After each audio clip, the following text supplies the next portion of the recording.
네, 안녕하세요. 반갑습니다. 리아 북클럽의 리아쌤입니다. 네, 네.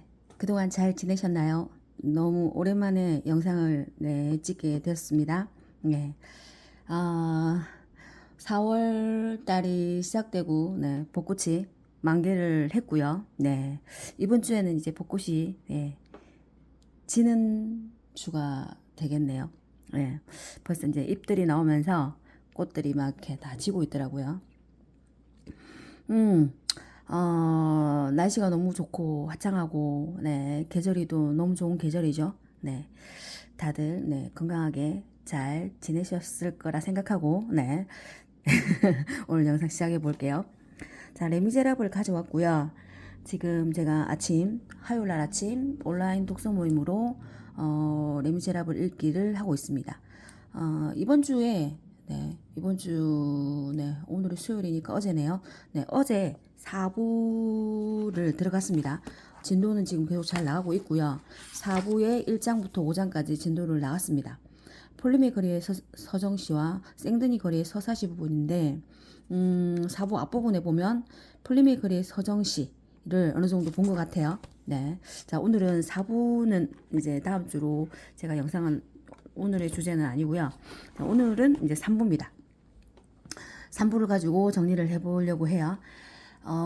제가 방금 말했듯이 이번 주에 이제 4부를 들어가고 지금 이 3부는 3번에 걸쳐서 이제 독서 모임을 했었고요. 그리고 지금 그게 벌써 이제 가물가물해지기 시작했어요. 지난주는 한 주 쉬어갔고 이번 주는 4부를 들어갔으니까 지금 3부를 이제 마친 지는 거의 이제 한 4주 뭐 이렇게 되겠네요. 자, 그래서 오늘은 레미제라블 3부를 전체를 어떻게 제가 정리를 해볼까 생각하다가 후루룩 훑어보면서 뭐라고 해야 될까요? 크게 포인트를 봤다는 것보다는 3부 전체 흐름에서 제가 인상 깊은 부분들을 중점으로 해서 조금 나눠드리려고 합니다. 네, 네, 그렇게 가보겠습니다. 네. 자, 목차 보면요. 지난 시간에 제가 나눠드렸던 것처럼, 지금, 레미제라블의 1부는요, 팡틴. 네, 1부 제목은 팡틴이었고요. 그 다음에 2부는 코제트. 네, 기억나실 겁니다.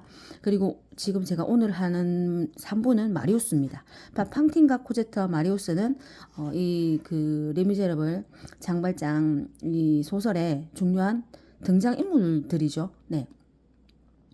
팡틴의 딸이 코제트고요. 코제트의 연인 마리우스가 등장합니다. 네. 그러면서 1부에서 나눴던 이야기와 그 다음에 코제트 2부에서 나눴던 이거에서 나눴던 내용이 또 완전히 다르게 이 마리우스라는 인물의 등장과 함께 이 책이 또 완전히 그 새로운 책처럼 이게 진행이 되는 게 보이더라고요.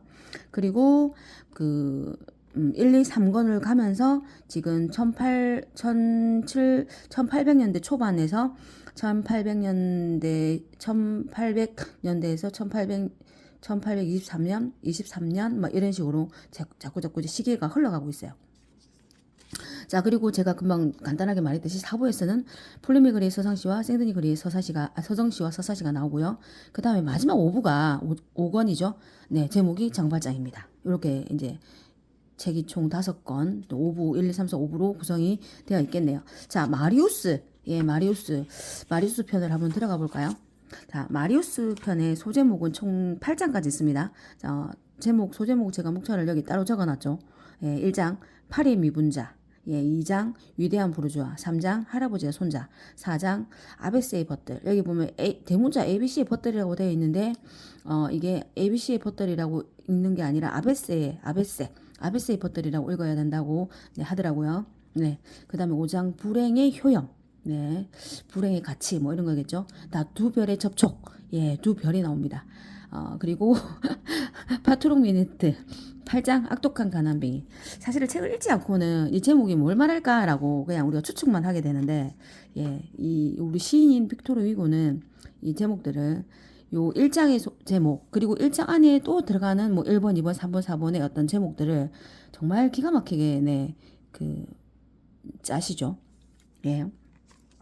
조금 더 소개를 하면요. 자, 1장의 파리의 미분자에서는요, 파리의 거리의 소년들, 네, 그 역사의 뭐 암흑의 어떤 시기에 그 혁명의 시기 뭐 그 시기에 혼란스러운 시기라고도 할 수 있겠죠. 그 시기에 뭔가 변화의 시기에 살았던 그 파리의 어린 거리의 소년들. 뭐 누군가는 그 아이들을 뭐 거지라고 할 수도 있을 것이고 또는 뭐 방랑자라고도 부를 수 있을 것이고 또는 뭐라고 해야 될까요? 그 뭐 다양하게 부를 수 있겠죠. 근데 이 파리 미분자들을 빅토르 유가 어떻게 쓰고 있냐면 약간 얘들을 어떻게 쓰냐면 약간 긁지 않은 복권처럼 쓰고 있어요. 쉽게 말하면 얘들이 어떤 부정적인 뭐 인물이 될 수 있는지 또는 반대로 어떤 뭐 혁명에 이바지할 수 있는 또는 뭔가 영웅적인 어떤 인물이 될 수 있는 극단적인 그런 어떤 뭐라 해야 되나 그 긁지 않는 뭐 복권이라는 표현이 제 비유인지는 모르겠지만 어쨌든 그런 가능성을 다 열어두고 있는 존재들이죠. 예, 여기서 엄청 조금 정말 대단하게 쓰고 있습니다. 네. 자, 그리고 이제 위대한 부르주아가 누구냐면요. 이 마리우스의 할아버지입니다. 왜 할아버지예요? 그 사람이 질 노르방 노인이거든요. 이 질 노르방 위대한 부르주아. 예. 이 할아버지에 대한 그 이야기를 쓰고요. 우리의 마리우스가 이 외할아버지 밑에서 자라게 되는 배경이 나옵니다. 예. 어머니가 일찍 돌아가시고 아버지는 이 외할아버지와 이제 뭐 대척을 이루고 있죠. 예, 어떤 사상이나 정치적인 성향이 또 다르죠. 그래서 마리우스가 어떻게 해서 이 할아버지 밑에서 자라게 됐는지 마리우스의 성장 과정을 볼 수 있어요. 자, 그러면서 3장에서는 할아버지와 손자, 이 할아버지와 손자는 그 외할아버지인 질 노르방 노인과 그 다음에 손자인 마리우스 이야기가 나오겠죠. 할아버지의 손자가 드디어 이제 결별을 하게 되는 과정이 나옵니다. 우리의 마리우스는 아버지의 죽음을 이제 듣게 되면서 아버지에 대해서 이제 자기가 알게 되죠. 네, 나중에 또 조금 책 넘어가면서도 좀 보겠습니다. 자, 아베스의 벗들은요, 이런 마리우스가 이제 결정적으로 할아버지 집에서 나오게 되거든요. 뭐 가출이라고 볼 수 있고요. 아니면 네 독립이라고도 할 수 있는 어떤 그렇게 어쨌든 나와요. 할아버지 집에서 나오게 되면서 이 아베스의 벗들의 그 모임, 이 친구들의 모임에 뭐 들어가게 되죠. 네, 이 아베스의 벗들이 중요한 인물들입니다. 혁명의 그 중심에 있는 뭐 대학생, 예, 대학생 그런 아이들이죠. 예. 자, 그리고 이제 그 독립한 우리의 마리우스가 가난하게 어떤 지내는 모습, 네, 그런 것들이 뭐 보여주는 게 불행의 효염, 이 부분이 나옵니다. 네. 그러면서 6장에는 두 별의 접촉이 나오죠. 너무 시적인 표현 같은데 이 두 별은 네, 예상하시고 계시겠지만 네, 우리의 코제트와 마리우스를 얘기하는 부분입니다. 자, 7장과 8장은요, 파트론 미네트도 어떤 비유적인 표현인데요. 네, 그 악당들이 나오거든요. 악당들의 그 그룹 이름이고요. 그 다음에 악독한 가난뱅이. 자, 악독한 가난뱅이가 누구냐면요. 우리가 1장에 우리의 코제트를 어린 시절에 그 여간을 하던 그 테나르티에 부부가 기억이 나실 거예요. 이 테나르티에 부부가 그 코제트를 어릴 때 이제 구박하고 네, 학대하던 그런 인물들에서 지금 여기 또 3부에 또 등장을 해요. 이 사람들이 어떤 가난뱅이가 되어 있는지, 그래서 이 테나르디의 부부가 또 어떤 악한 행동을 하고 있는지, 그리고 네, 우연히 네, 소녀가 된 우리의 코제트와 장발장을 또 이 테나르디의 부부가 또 만나는 장면, 네, 요렇게 연결됩니다. 제가 뭐 소제목까지 가지고만 이렇게 설명을 했는데, 예, 너무 좀 막연하죠? 네. 들어가 보겠습니다. 네. 파리 미분자. 네. 미분자. 아주 작은 분자라는 뜻인데요. 자, 1번. 꼬마. 그의 특색 몇 가지. 자, 그는 유쾌하다.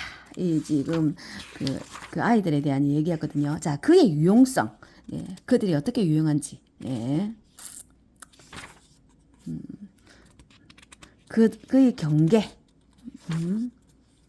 파리의 변두리라 부를 수 있는 우리의 성박지구에 인접해 있는 그 적막한 곳들은 나처럼 배회한 사람이려 누구나 여기저기서 가장 쓸쓸한 곳에 부르시에 성긴 울타리나 음산한 담 모퉁이에서 얼굴이 해석하고 흙과 먼지투성이에 남루한 더벅머리 소년들이 떠들썩하니 모여서 술의 국화꽃을 머리에 꽂고 돈치게 하는 것을 보았으리라. 네. 파리는 중심, 교회는 주변. 이것만이 그 아이들에게는 온 세계다. 예. 약간의 역사 이렇게 되어 있습니다. 인간의 모든 범죄는 어린아이의 방황에서 시작된다. 자, 파리의 건달은요. 네. 강조해 준대요. 표면상 아무리 세련되지 못하고 아무리 평이 나빠도 내부적으로는 거의 나무랄 데가 없대요. 자, 프랑스 민중혁명의 찬란한 성실성 속에 빛나는 우리가 인정해야 할 매우 훌륭한 사실은 어떤 비부패성이 마치 바닷물 속에 있는 소금처럼 파리 공기 속에 있는 관념에서 생겨난다는 것이다. 파리를 호흡하는 것, 그것은 어를 간직하는 것이다. 네, 파리에 대한 애정을 또 볼 수도 있어요. 빅토르 위고가 파리에 대한 얼마나 큰 애정을 가지고 있는지, 어떤 그들의 역사를 통해서 자기 조국에 대해서 어떤 생각을 가지고 있는지가 또 얼핏얼핏 보이기도 합니다. 네, 여기에 팔이 있고, 자, 여기에 사람 있다. 재밌죠? 네. 프랑스의 어린 아이들이냐, 아니면 파리의 근달들이냐, 빛 속에 타오르는 불꽃이냐, 아니면 암흑 속에 반짝이는 도깨비 부르냐. 네, 아까 제가 말했죠. 이쪽이냐, 저쪽이냐. 네. 파리는, 네, 뭐, 축도다. 뭐, 이런 말을 쓰고 있습니다. 네. 쭉쭉 가볼게요. 네. 자, 파리는 코스모스와 동요다. 네. 대단하죠. 조소와 군림하다. 자, 조소하며 군림하다. 네. 이 파리의 미분자, 이 소년들의 특징에 대해서 막 쓰고 있어요. 예. 자, 이 파리는 이렇다. 그의 지붕들이 올라오는 연기는 전 세계의 사상이다. 그가 진흙과 돌멩이의 덤이라고 해도 좋지만 그는 무엇보다도 정신적인 존재다. 그는 위대하다기보다 더하다. 그는 무한하다. 왜? 그가 감행하기 때문이다. 감행하는 것. 진보는 그 대가로 이루어진다. 네, 대담성의 대가. 자, 과감하라 라고 외치면 빛이 있으라 라는 말과 같다고 합니다. 네. 자, 이와 같이 무서운 빛이 프로메테우스의 횃불에서 캉브론의 파이프로 가는 것이다. 네. 민중 속에서 잠재하는 미래. 네. 이 민중의 힘을 쓰고 싶었던 거겠죠. 그 민중 중에 요 거리의 소년들도 있는 것이고요. 자, 그러면서 13번에 보세요. 소년 가브로슈가 나옵니다. 예, 가브로슈. 제가 이 아이의 상징성은 뭘까? 예, 가브로슈는 누굴까? 예, 자, 가브로슈 꼭 봐야 되는 아이고요. 여기 보면 우리가 처음에 봤던 있잖아요. 그 누옥 있죠. 그 누옥에 종드레트라고 하는 이제 사람이 새방을 이제 살고 있는데요. 이 가정에 저 유쾌한 맨발 소년의 가정이었다고 하죠. 그 가브로슈의 가정이었죠. 예. 가브로슈가 네, 그 집이었죠. 소년 가브로슈. 네. 자, 그리고 거기 옆방에 우리의 여기 3부의 주인공인 마리우스가 같이 살고 있습니다. 네. 옆에는, 누구죠? 우리 종드레트라는 이름을 쓰고 있는, 네, 가난한 이제 가정이 살고 있는데 그 집 아들이 가브로슈였고요. 자, 책을 읽다 보면요, 요 종드레트가 결국 우리가 앞에 봤던 테나르디에 부부라는 걸 알게 됩니다. 자, 이들이 여관을 하다가 여관이 망하고 지금 어떤 쫓기는 신세가 돼서 여기에서 숨어서 지내면서 자기 이름을 다른 이름으로 부르고 산다는 건 있었죠. 자, 테나르디에 부부한테 우리의 코제트하고 지내던 두 딸이 있었죠. 네, 그리고 또 마지막에 아들을 하나 낳았다고 했었죠. 네. 이 누이들은 그의 부모가 사랑했는데 그 아들은 그의 어머니가 네, 사랑하지 않았다, 돌보지 않았다. 네, 그렇게 나왔었죠. 네. 자, 위대한 부르주아 가볼게요. 이 칠 노르방 노인에 대해서 한참 써요. 예, 한참 씁니다. 90살에 32개의 예, 건강한 어떤 상징성을 보여주는 거 있거든요. 이분이 어떤 사람이었는지, 예, 뼛속까지, 네, 왕당파. 예, 그 정치적인 색깔을 가지고 있는 네, 외할아버지입니다. 자, 여기 돼 있죠? 프랑스 혁명은 많은 무례한들이다 라고 되어 있는 뭐 이런 말도 쓰 있고요. 자, 계속해서 가보겠습니다. 만용과 그녀의 두 어린이. 예. 자, 이 진로 오르막 노인과 관련된 이야기를 할 때 이 만용이라는 이제 그 집에서 있던 하녀 얘기를 하거든요. 그러면서 이 부분에 대해서 이렇게 쓰고 있습니다. 그렇게 천국의 길을 통해 지옥에 가는 방법을 찾아내고 있었다. 형인 진로 오르막 씨로 말하자면 보시를 아끼지 않고 기꺼이 그리고 간대하게 베풀었다. 그는 친절하고 성급하고 동정심이 많아서 만약 돈이 많았다면 그의 처신은 굉장했으리라. 네, 진로르방 노인 있잖아요. 어떻게 하죠? 관대하다는 얘기를 씁니다. 예, 친절하고요. 네, 그런 예시가 이렇게 나오는 부분이거든요. 저녁 외에는 아무도 접대하지 않는다. 규칙. 네.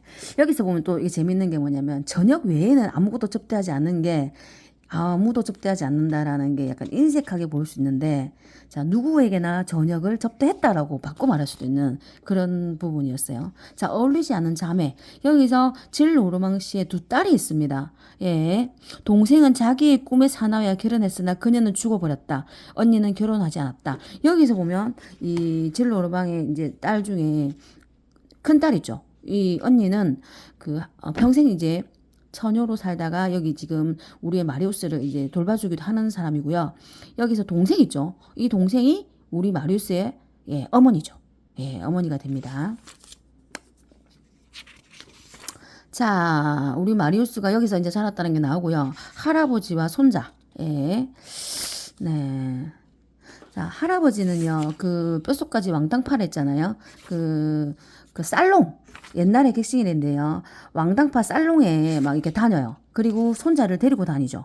그래서 이 마리우스는 그 아직까지는 할아버지 그늘 밑에서 그냥 그게 그냥 정답이라고 생각하는 어떤 상류 사회에서 뭐 그런 어떤 살롱 문화를 즐기고 그리고 뭐 나폴레옹이라든지 혁명파에 대해서 뭐 비난하고 그러면서 자기들을 뭐 이렇게 예, 뭐라고 해야 되나요? 교류를 하는 그런 과정이 있죠. 자, 여기서 조르주 폭메르시라는 인물이 나옵니다. 자, 조르주 폭메르시. 네, 마리우스의 아버지죠. 자, 이 사람은 누굴까요? 네, 이 사람은 나폴레옹을 가장 측근에서 네, 호위했던 사람으로 나오고요. 혁명파죠. 예, 그렇습니다. 그는 엘바섬에서 나폴레옹을 수용했대요. 그는 워털루에서 디부아 여단 내 흉각 기병 중대장이었고요. 루네부르그 대대의 군대를 빼앗은 것이 또 바로 그 누구죠? 예, 조르주 폭메르시, 예, 아버지, 네, 였다는 거예요. 네.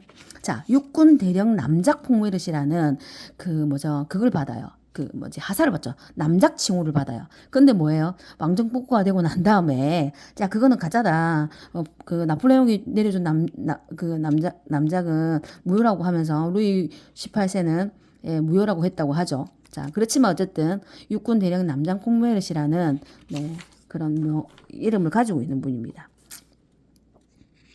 자, 어린아이 이름은 마리우스인데 여기서 마리우스가 이제 등장하네요. 네. 고이 잠드시라. 예, 고이 잠드시라. 누가 잠들까요? 네. 아까 말했던 T 부인의 살롱이 잠들게 됩니다. 네. 계속 가볼게요.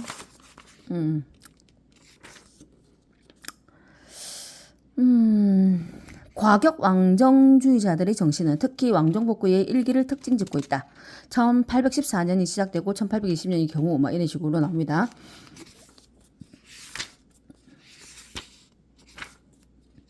불안당의 종말. 자, 1827년에 마리우스는 17살이 갓 되었대요. 자, 마리우스 나이를 보면서 넘어갈게요. 여기 17살 된 마리우스가 등장하고요. 자, 그는 어젓하고 너그럽고 자존심이 강하고 경건하고 열광적이고 정열적이고도 냉정한 소년이었으며 냉혹하기까지 위험있고 야만스럽기까지 순수했다. 예, 마리우스 폭메르시 예, 인물을 계속 이제 묘사하는 부분들이 나옵니다. 자, 그 아버지의 죽음을 아버지가 여기 보면 내염으로 네, 갑작스럽게 이제 죽게 되거든요. 그러면서 그 할아버지가 이제 가보라 그래요.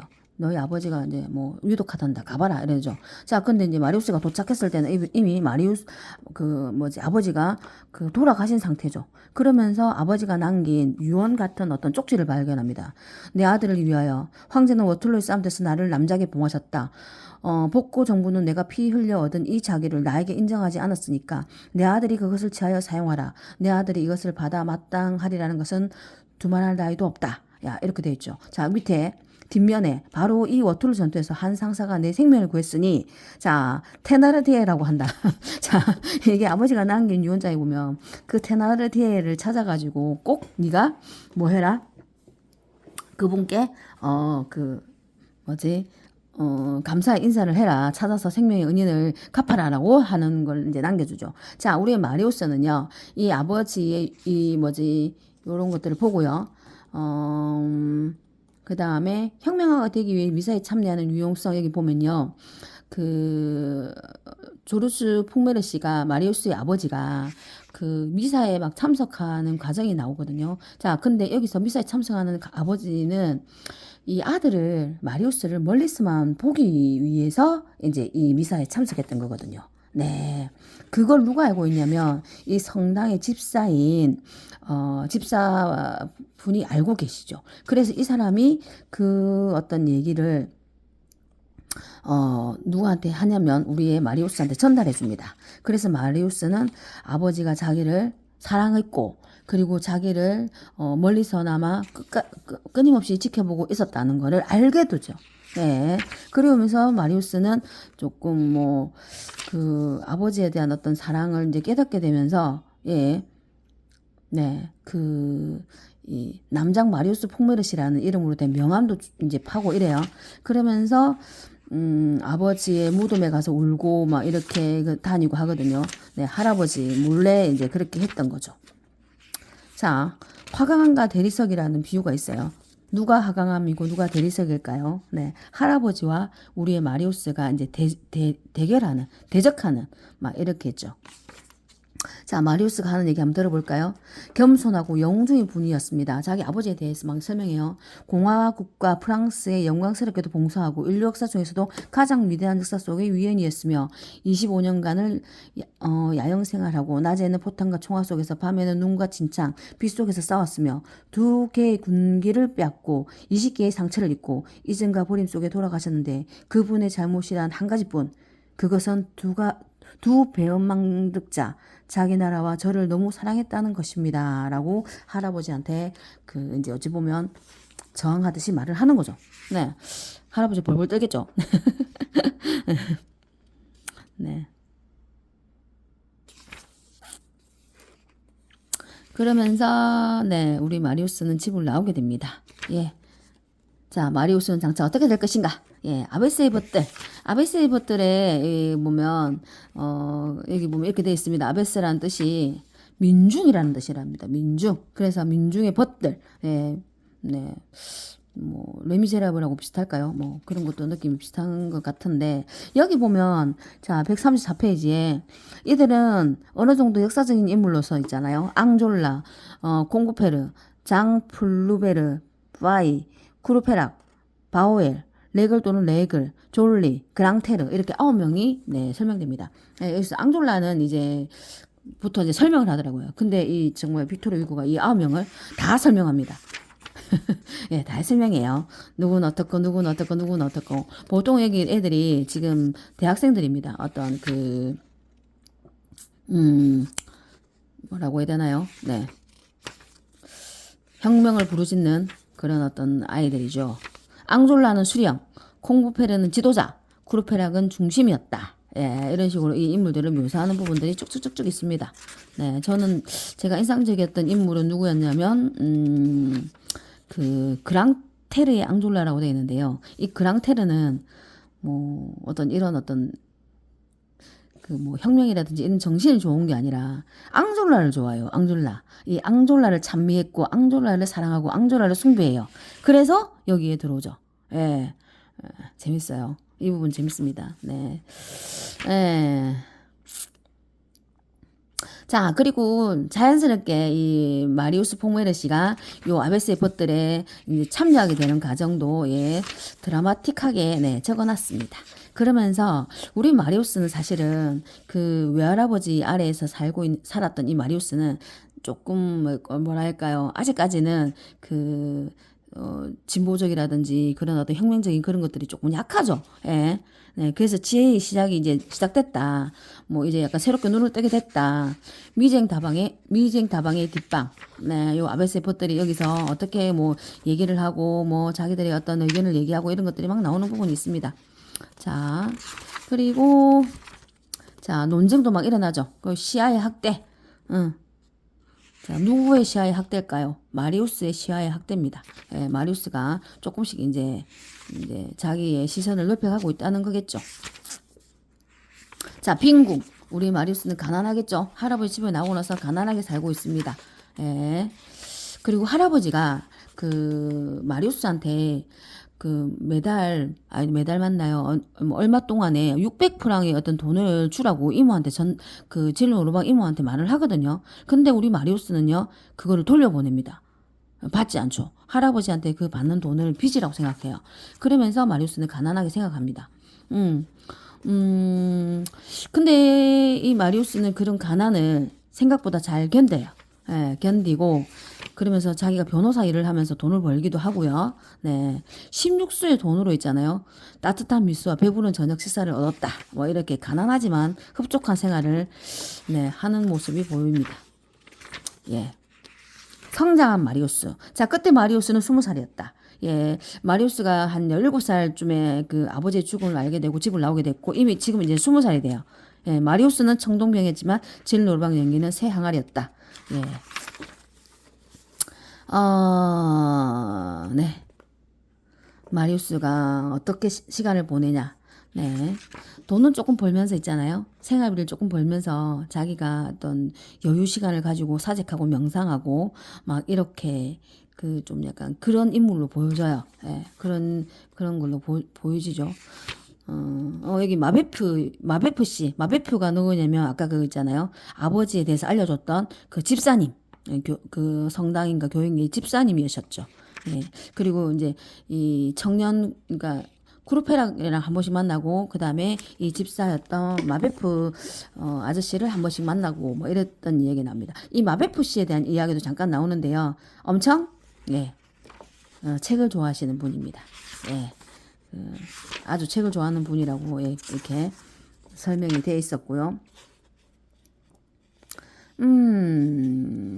그리고 예, 요거는 뭐 넘어가도 될 것 같은데, 네. 두 배로 접촉 넘어가겠습니다. 예, 두 배로 접촉. 자, 여기서는요, 3부에서는요, 마리우스의 입장에서 우리의 장발장과 코제트가 산책하는 모습, 그 멀리서 보면서 이,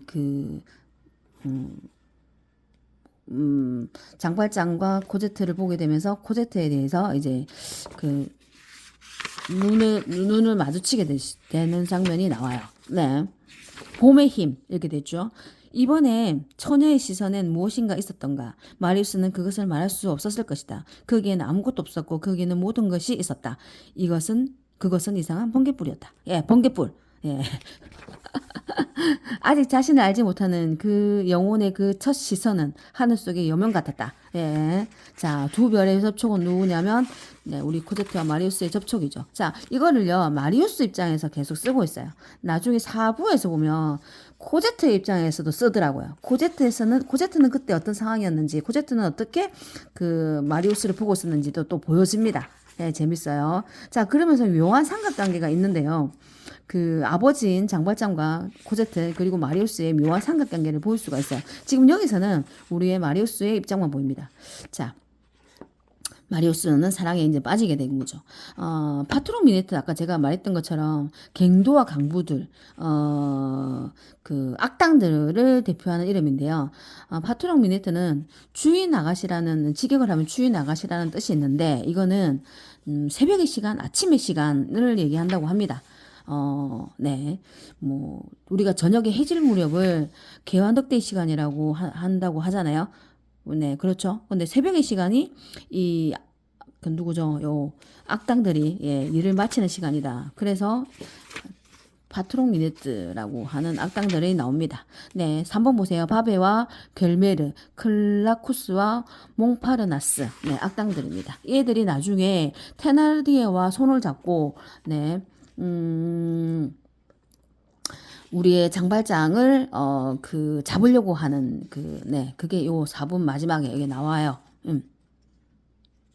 자, 이렇게 쓰고 있네요. 아, 이 인간 쓰레기들을 없애기 위해서는 무엇이 필요한가? 빛이다. 넘쳐 흐르는 빛. 서광에 대항하는 박쥐는 한 마리도 없다. 밑바닥 사이를 비추어라. 네, 빛은 뭘까요?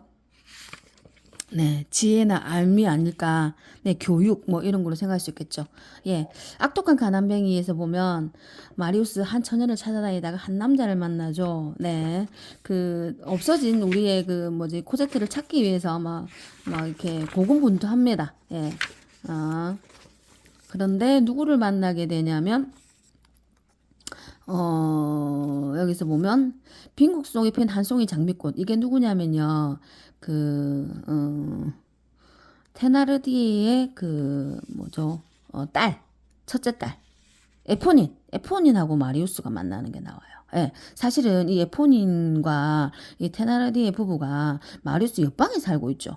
근데 이제 그 우리 마리우스는 자기 일밖에 모르는 애고 막 이렇게 막 맨날 항상 뭐 사색에 빠져 있다가 보니까 자기 옆에 누가 사는지도 몰랐죠. 그런데 네, 누구죠? 그 에포닌이 자기 방을 이제 오면서 이제 알게 돼요. 운명적인 들여다보는 구멍. 네. 자, 옆에 구멍을 통해서 그 뭐지 테나르디의 부부들을 이제 그 집을 보게 되는 장면이 나옵니다. 그러면서 어떤 범죄가 일어날 것을 또 보게 되죠. 그리고 경찰을 부르죠. 그 경찰이 또 자베르야. 네, 그런 이야기가 지금 뒷부분에 쭉쭉쭉 이야기되어 있거든요. 네.